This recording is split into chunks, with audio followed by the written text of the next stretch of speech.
Hi all, welcome to Blasters arena. Kerala Blasters അടുത്ത മത്സരത്തിൽ ചെന്നൈയിൻ FCയെയാണ് നേരിടുക. വരുന്ന വ്യാഴാഴ്ച രാത്രി ഇന്ത്യൻ സമയം 7:30 ഈ മത്സരം നടക്കുക. ചെന്നൈയുടെ മൈതാനത്ത് വെച്ചുകൊണ്ടാണ് ഈ മത്സരം അരങ്ങേറുക. ഈ മത്സരത്തിന് മുന്നോടിയായുള്ള ഒരു ട്രെയിനിങ് സെഷൻ ഇന്ന് പൂർത്തിയാക്കിയിരുന്നു കേരള ബ്ലാസ്റ്റേഴ്സ്.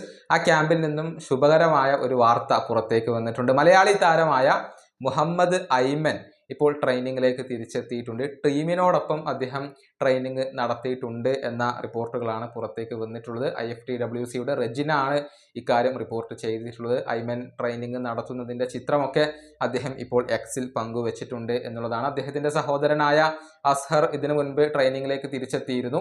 അതുപോലെ തന്നെ ഇഷാൻ പണ്ഡിറ്റയും ട്രെയിനിങ്ങിലേക്ക് തിരിച്ചെത്തിയിരുന്നു. അങ്ങനെ ശുഭകരമായ കാര്യങ്ങളാണ് ഇപ്പോൾ സംഭവിച്ചിട്ടുള്ളത്. നമുക്കറിയാം, കേരള ബ്ലാസ്റ്റേഴ്സിൻ്റെ പല താരങ്ങളും പരിക്കിൻ്റെ പിടിയിലായിരുന്നു. ഇപ്പോൾ ഓരോരുത്തരായിക്കൊണ്ട് തിരികെ വരുന്നുണ്ട്.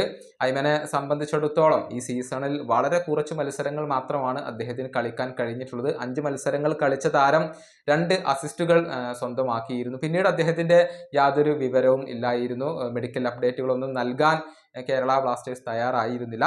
ഏതായാലും അദ്ദേഹം ഇപ്പോൾ ട്രെയിനിങ്ങിലേക്ക് തിരിച്ചെത്തി എന്നുള്ളത് തീർച്ചയായും ശുഭകരമായ ഒരു കാര്യമാണ്. ഈ വീഡിയോയുടെ അവസാനിപ്പിക്കുന്നു. അടുത്തൊരു വീണ്ടും കാണാം.